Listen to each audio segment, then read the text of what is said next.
आपने जिक्र किया भूपेंद्र सिंह हुड्डा का। भूपेंद्र सिंह हुड्डा के खिलाफ आज बड़ी कार्रवाई ईडी कर रही है। 800 करोड़ से ज़्यादा प्रॉपर्टी उनकी कुर्क कर दी गई है। मैंने तो बहुत पहले विधानसभा में ये बात कही थी कि जिन लोगों ने इस प्रदेश को दोनों हाथों से लूटा है, हमने हुड्डा के खिलाफ 400 पेज की चार्जशीट दी थी। अगर उस पर कार्रवाई पहले हो जाती तो हुड्डा तो बहुत पहले जेल चला जाता। अब तो स्पष्ट हो गया कि कितना बड़ा पैसा किस तरह से इन्होंने लूटा है। आज 850 करोड़ की जो प्रॉपर्टी इनकी अटैच करी गई है, अब किस चीज़ की देरी है, किस चीज़ का इंतजार है। जब एक आदमी का पता लग गया कि इसने इतनी बड़ी डाका मारा है, यहाँ पे चोरी करी है, लोगों का धन लूटा है, सस्ती ज़मीनें, महंगी ज़मीनें सस्ते में मजबूर करके खरीदी गई, तो कार्रवाई होनी चाहिए कि नहीं होनी चाहिए? मैं तो कहता हूँ अब भी कार्रवाई करनी चाहिए। अगर नहीं कार्रवाई करते हो तो इसका मतलब जो बात हम पहले से कह रहे हैं कि बीजेपी और कांग्रेस मिली हुई है, तो फिर ये साबित करती है, अगर हुड्डा के खिलाफ कार्रवाई नहीं होती तो इस बात पे मोड़ लगती है कि हुड्डा भाजपा के साथ मिला हुआ, इसलिए भाजपा इस पर कार्रवाई नहीं कर रही। किस तरह की कार्रवाई होनी चाहिए? जो एक डाका मारने के खिलाफ होनी चाहिए। जब मुकदमा दर्ज कर लिया तो फिर अरेस्ट क्यों नहीं, पूछताछ क्यों नहीं? पूछताछ होनी चाहिए कि नहीं होनी चाहिए? और ये जो पर्चा दर्ज हुआ है, ये मान के चलो पूछताछ के बाद ही हुआ है, सारी इंक्वायरी होने के बाद हुआ है। अगर औरों को पकड़ा जाता है तो इसको क्यों छोड़ रखा है? पकड़ना चाहिए।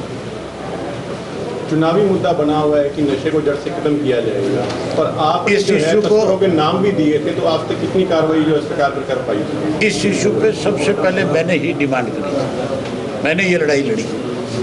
हमारी सरकार बनने के बाद 24 घंटे में नशे पे रोक लगी। नशा बेचने वाला भी पकड़ा जाएगा, नशा बिकवाने वाला भी पकड़ा जाएगा। नशा कहाँ से आ रहा है उसकी जड़ तक जाएंगे और उनको भी ला करके अंदर देंगे। भाई नेम भी लिस्ट आपने पीछे दी थी, मैं सबके खिलाफ सख्त कार्रवाई करूँगा। विधानसभा का जो सेशन होना चाहिए था 6 मंथ में, वो नहीं हो पाया। 12 सितंबर को उसका पीरियड पूरा हो रहा है। सरकार तो अल्पमत में थी, भूपेंद्र सिंह हुड्डा ने बचाया सरकार को।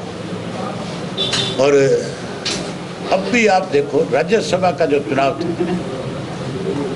कांग्रेस को फार्म भरना चाहिए था कि नहीं भरना चाहिए था? क्यों नहीं भरा? फार्म भरना चाहिए था। अगर कांग्रेस किसी का फार्म भरवाती, किसी इंडिपेंडेंट का भरवा देती, तो मैं ये समझता हूँ कि भाजपा नहीं जीती। भाजपा में बड़ी बगावत है। भाजपा में आज 14 से 18 लोगों की टिकट कटने की बात आ रही है, तो फिर मान के चलो वो वोट उनके खिलाफ डलते हैं। आपकी लिस्ट कब आ जाएगी? तो उनकी पार्टी का काम है, वो क्या करे। कुछ भी बदल लो, चेहरे बदलने से लोगों के मन नहीं बदल सकते हैं। पैसे बांटने का प्रचलन बढ़ता जा रहा है चुनावों में। पीछे एक सिरसा में वीडियो वायरल हुई है। तुम सिरसा की बात करो, मेरे खिलाफ 100 करोड़ रुपए बांटा था। लोगों का ईमान खरीदने के लिए 100 करोड़ रुपए खर्च किया गया था। लेकिन ये मान के चलो, पैसे की ताकत से चुनाव नहीं जीता जा सकता। चुनाव लोगों का दिल जीतने से जीता जा सकता, लोगों के विश्वास से जीता जा सकता। कब तक की सूची जारी कर देगी? हम 1 तारीख को या उससे पहले कल भी कुछ नामों की घोषणा और करेंगे। उसके बाद जैसे जैसे चुनाव नज़दीक आएगा, हम 5 तारीख से पहले अपनी सारी सूची जारी करेंगे। आपके 2 सीटों से चुनाव लड़ने की बात करें, पार्टी का आदेश होगा तो 2 से लड़ूंगा, ये फैसला पार्टी करेगी। दूसरी सीट 25 सितंबर का जो आयोजन बना रखा गया था ऑलरेडी, वो एचटी रहेगा? वो रहेगा। 25 को हमें चौधरी देवीलाल का जन्मदिन मनाएंगे और बहुत बड़े स्केल पे मनाने का काम करेंगे। 25 तारीख को ये फैसला हो जाएगा कि सरकार हमारी बनी। कौन कौन नेता आएंगे उसमें? बहन मायावती आएगी, हमारा उनका गठबंधन है, हम ही आएंगे। नरवाना से जजपा के विधायक रामनिवास सुरजाखेड़ा पर रेप का मामला दर्ज हुआ है। मैं इन तरह की बातों में नहीं पढ़ना चाहता। किसका क्या करेक्टर है, किसका क्या चरित्र है, जो जैसा करेगा वैसा उसको भुगतना पड़ेगा। और जब लोग हमारे ऊपर विश्वास करेंगे, भरोसा करेंगे, तो मैं लोगों को सरकार बना करके दूंगा, ना कि मैं किसी और की सरकार बनाने में विश्वास रखूँगा। हम अपनी सरकार बनाएंगे। सरसा जिले के लोगों की लड़ाई अपनी सरकार बनाना है। सरसा की अनदेखी कांग्रेस ने करी, सरसा की अनदेखी बीजेपी ने करी। अब की बार मुझे पूरा विश्वास है कि पंचों की पंचों सीट हम जीतेंगे और हर हालत में अपनी सरकार बनाएंगे। अभी आज भी मेरे कोई 30-35 गांव बचे हुए हैं। 2 दिन में मैंने उन गांव में जाना है। अभी मल्लिका हमारा बड़ा गांव है।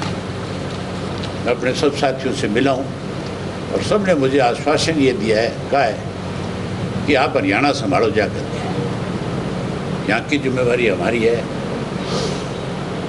और इस चुनाव में आपको हमारे बीच में आने की जरूरत नहीं। आप तो हरियाणा में जाओ और अपने ज़्यादा से ज़्यादा साथियों को जिता करके लेकर के आओ। आप कह रहे हैं कि 5 बार जीत चुके हैं, क्या अभय चौटाला इस बार छक्का मार पाएंगे और विपक्षी पार्टी में छक्के छुड़ा पाएंगे? ये तो मतदाता पे निर्भर करती है सारी चीज़ें। और मतदाताओं को ये लगता है कि मैं उनकी जो उम्मीदें हैं उन पे खरा उतरता हूँ, तो मुझे हर हालत में जिताएंगे। तो साहब, आपने कहा सरकार ने हमेशा आपको रोकने का प्रयास किया, चाहे वो उपचुनाव की बात है, चाहे वो पहले की है। क्या जो एलनाबाद के विकास कार्यों को लेकर विधानसभा के, उसमें उनकी तरफ से कितना आपको रोकने का प्रयास किया कि आप अपने एलनाबाद के विकास कार्यों में ना करवा पाए? उसमें उनका कितना रहा कि आपको कितना सहयोग रहा? यहाँ पे कांग्रेस के वक्त में बहुत बड़ी बड़ी घोषणाएं हुई थी। दावे किए गए थे कि हमने 500 करोड़ रुपए खर्च करने इलाहाबाद। सरकार ने एक पैसा नहीं लिया। ये तो मेरे अपने प्रयास थे और अपने प्रयास से मैंने इलाहाबाद के विकास को भी रुकने नहीं दिया।